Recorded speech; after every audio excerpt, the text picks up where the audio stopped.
ஒரு சக்ஸஸ் அப்படின்றது வந்து இப்படி ஃபேன்ஸ் இவ்வளோ லவ் அண்ட் எமோஷன்ஸை வந்து என்ட்ரியிலேருந்து கொட்டி தீப்பாங்களா சத்தியமாக. அதுலேயும் இந்த படம் it is not planned for theatre. ஓடிடிக்கு மேபி இந்த ஓடிடியிலேருந்து அடுத்த கட்டம் வந்து ஒரு பெரிய ப்ரொடியூசரை பிடிச்சி அதை என்ன பண்ணலாம், வேறு லாங்குவேஜ் கொடுக்கலாம் கொள்ளலாம், ஒரு 1 இயர் வேறு ஏதோ ஒரு டாப்பிக்கில் பேசும்போதெல்லாம் வந்து வி நோ தட் ஒரு ஆக்டராக நீங்கள் ஒரு படம் பண்ணிகிட்ருக்கீங்கன்னு.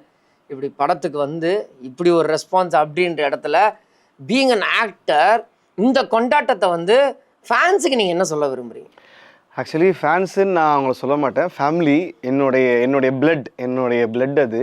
நான் ஒருத்தரையுமே நான் ரொம்ப வேல்யூ பண்ணுற ஆள். நான் அது பெருமைக்கு சொல்லலை.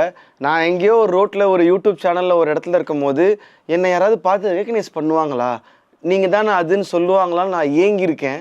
என்னுடைய பேஷன், என்னுடைய ப்ரொஃபஷன், என்னுடைய வாழ்க்கை எனக்கு செகண்ட் ஆப்ஷனே கிடையாது. ஒரே ஆப்ஷன் சினிமா மட்டும்தான். ஸோ அந்தளவுக்கு நான் வெறி பிடிச்ச ஒரு பைத்தியக்காரன் நான் இதில். ஸோ அப்போது எனக்கு ஒருத்தர் என்னை பார்ப்பாங்களா, என்னை ரெக்கக்னைஸ் பண்ணுவாங்கன்றதே ஒரு பெரிய ட்ரீம் ஒரு டைமில். அதுக்கப்புறம் என்னை பிடிக்கும், நான் அவங்களோட ஃபேன் அப்படின்றது வந்து எந்த டைமில் நான் என்ன புண்ணியம் பண்ணேன்னு சொல்லுவாங்களா அந்த மாதிரி. ஸோ இப்போ வந்து அவங்க நான் சாகிற வரைக்குமே ஐ ஓன்ட் கால் ஆஸ் ஃபேன்ஸ்லாம் சொல்ல மாட்டேன்.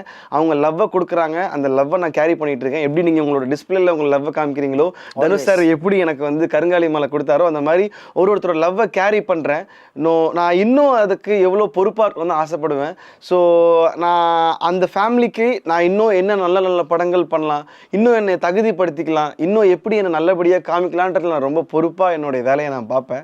ஸோ இப்போதைக்கு ரொம்ப பயம்தான் இருக்குது மனசுக்குள்ளே. ஸோ என்னை வந்து இந்த படம் பார்த்துருக்கீங்க, இந்த படம் பார்த்துட்டு நீங்கள் எப்படி ஃபீல் பண்ணுறீங்க, இப்போ எமோஷ்னலாக ஃபீல் பண்ணதெல்லாம் எனக்கு பார்க்கும்போது லிட்டரலி ஐ ஃபீல் லைக் எப்படி ஒருத்தரை நம்ம வந்து அழுக வைக்க முடியுமான்னு நான் ஃபீல் பண்ணேன். ஸோ இன்றைக்கி அது வந்து நடந்திருக்கு அப்படின்னா அதுக்கான கண்டென்ட் எப்பயுமே ஒரு நல்ல இடத்துல அது நடக்கும்னுவாங்க. ஸோ நல்ல இடமா அந்த ஸ்கிரிப்ட் இருந்துச்சு, அதில் நான் டான்ஸ் ஆடுற ஒரு பையனாக நான் இருந்திருக்கேன். ஸோ நல்ல கதையில், ஸோ நான் எப்பவுமே சொல்லிட்டே இருப்பேன், கதை தான் ஃபஸ்ட்டு ஹீரோ.